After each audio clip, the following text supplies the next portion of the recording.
Boa noite a todos aí, boa noite, professor Prezotti, boa noite, meus queridos pares aí, acadêmicos em bacharel em Direito da Faculdade FAMIG. Meu nome é Alessandro, estarei aqui respondendo alguns questionamentos aqui feitos pelo nosso professor Fábio Prezotti, da matéria Responsabilidade Penal, exercício, no exercício funcional, optativa 5. E o primeiro questionamento do nosso professor é sobre a responsabilidade administrativa do servidor público. Senhores,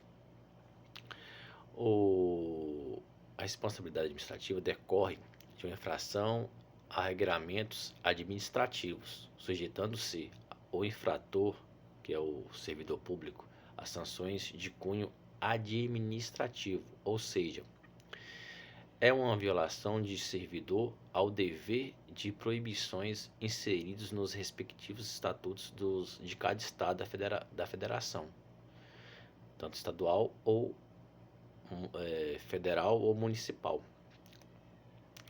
Cada ente federativo terá seu estatuto, né?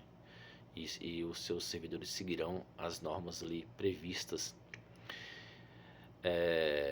Entre os poderes da administração, o mais expressivo é o poder de polícia.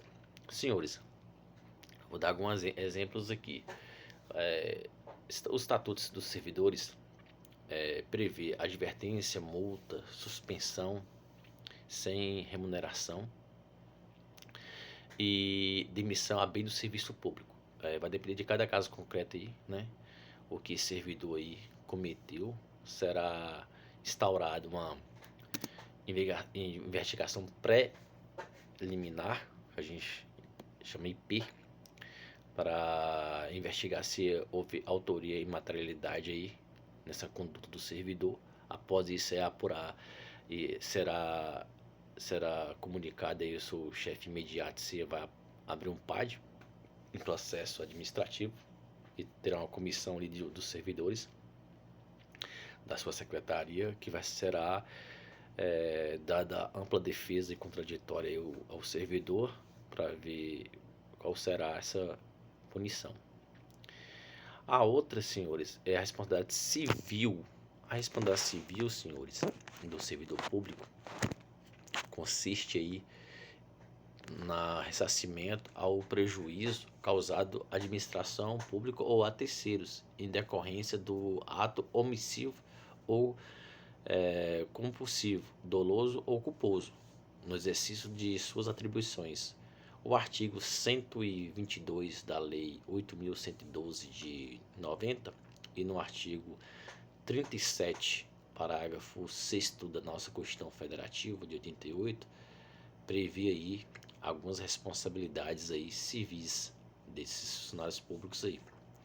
Eu vou dar um exemplo aqui de duas responsabilidades que pode ser cometida ali e se punir do servidor. O servidor pode provocar um acidente aí com um veículo do Estado, né? Trouxe aí um prejuízo aí a terceiros após a sentença dele aí e comprovada a ação dolosa ou culposa desse servidor, o Estado pagará ali a terceiros o prejuízo e o Estado, em contrapartida, entrará com ação regressa aí contra o servidor. Outro exemplo pode ser até o veículo aí, esse bendito veículo utilizado pelo servidor aí, né? E esse veículo aí sofreu um dano, um PT, perdeu todo o veículo aí, e o Estado também, após um processo administrativo, poderá também cobrar desse servidor esse prejuízo aí. Porém, tem que comprovar que foi por culpa do servidor que deu causa ao dano. Senhores, a outra é a responsabilidade penal. Senhores, essa responsabilidade penal do servidor público é praticada o crime ou contravenção. A responsabilidade penal diz respeito às consequências de prática do servidor público e de conduta tipificada no ordenamento jurídico, como crimes relacionados ao exercício do cargo, função ou emprego público. Daí, senhores, que dá o nome de crimes funcionais. Senhores, a responsabilidade criminal do servidor apurada, né, pelo Poder Judiciário, né, é, e a apuração da responsabilidade criminal se efetua mediante a propositura pelo Ministério Público de uma ação penal.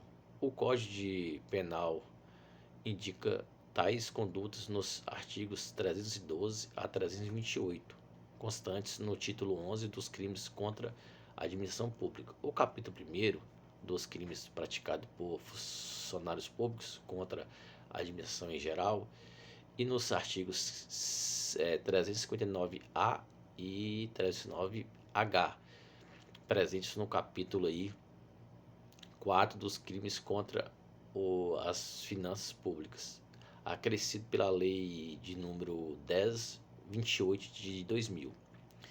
Senhores, são alguns regramentos jurídicos aí, né, de algumas leis aí que responsabilizam penalmente aí os servidores públicos. Eu vou dar 2 exemplos aqui de crimes que poderão ser cometidos por servidores públicos na sua função. O primeiro é a prevaricação. Deixar aí o diretor da uma penitenciária ou agente público aí, ou policial penal, ou qualquer servidor aí, de cumprir seu dever de vetar ao preso o acesso a aparelho telefônico, de rádio também, para comunicar com o mundo exterior, com pessoas lá fora, ou com o próprio outros presos ali dentro. O outro exemplo é a advocacia administrativa. Senhores, um certo funcionário público aí do INSS, por exemplo, defende perante o seu superior que defira certo benefício previdenciário ao seu conhecido. Isso também é um crime que poderá ser cometido por servidor público, é a advocacia administrativa. Senhores, outro questionamento do professor é as possibilidades, possíveis efeitos da condenação. Senhores, os efeitos da condenação podem ser a perda do cargo, função pública ou mandado eletivo, no qual a sentença penal condenatória produz, além da imposição de uma sanção em decorrência da prática de uma infração penal, efeitos aí, né, extrapenais, isto é, de natureza civil ou administrativa. Este, por sua vez, são definidos em 2 categorias genéricos: aqueles que independem de declaração judicial, que estão previstos no artigo 91 do CP, e os específicos, os que dependem de declaração judicial, que estão previstos no artigo 92 do CP. Senhores, o professor também pediu para trazer uma jurisprudência do TJ. Eu trouxe uma da autoria do Glauco Fernandes, né? É uma ação de apelação criminal proposto pelo Ministério Público de corrupção passiva, absolvição por insuficiência probatória. O Ministério Público pedindo aí a perca a perca de função do funcionário público, né? Do cargo público aí foi indeferido por juiz aí, segundo o desembargador, a pena decorrente de causa de aumento do artigo, parágrafo 1º do artigo 317 do Código Penal, necessita de hipóteses legais, não configura a perda do cargo público e não cabimento, né, da ausência de fundamentação idônea e de desproporcionalidade da medida. Então foi indeferido aí. Outro questionamento do professor é a independência das instâncias. Senhores, a independência das instâncias pode ser absolvidas em uma instância e ser condenada em outra instância. O indivíduo, ele necessariamente ele pode ser absolvido em uma e condenado em outra. Pois, em regra, as instâncias, senhores, têm responsabilidade e são independentes. Trata-se aqui do princípio da independência das instâncias.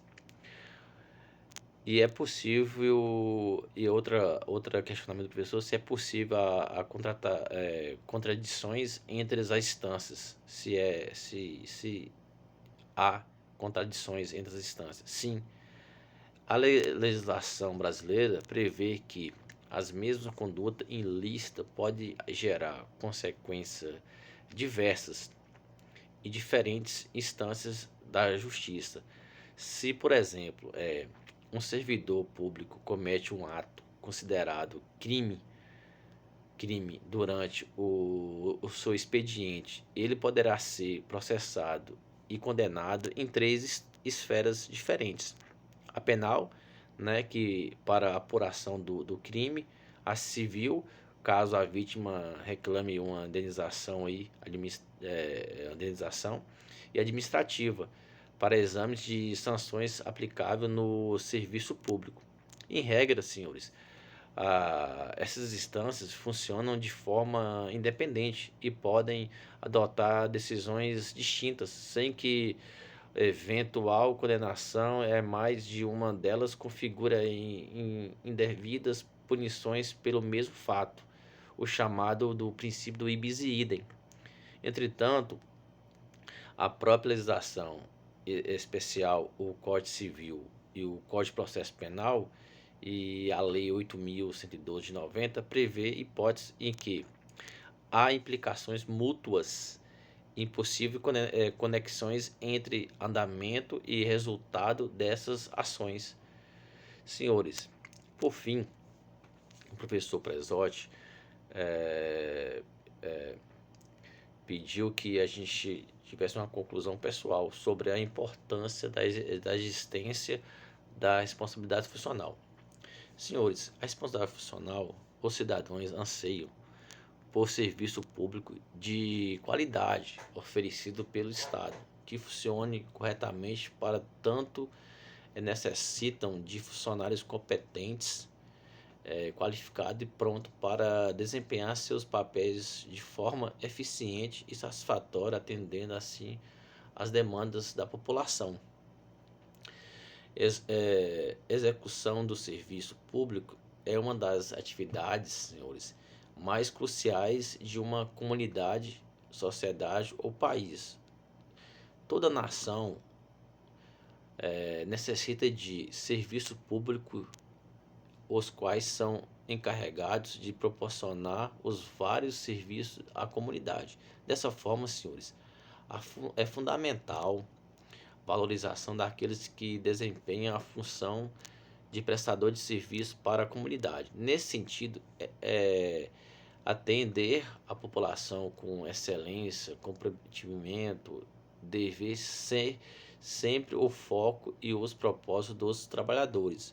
O Código de Conduta do Servidor Público, os famosos Estatutos dos Servidores, tanto na esfera municipal, estadual, federal, depende de algumas restrições que devem ser seguidas pelos servidores. Com essas normas e outras disposições presentes em nossas legislações aí, Constituição, Código Civil, Código Penal, Código Administrativo, é essencial para regulamentar as futuras responsabilidades atribuídas aos funcionários públicos, que têm obrigação de zelar pelos cidadãos do nosso país. Muito obrigado e boa noite.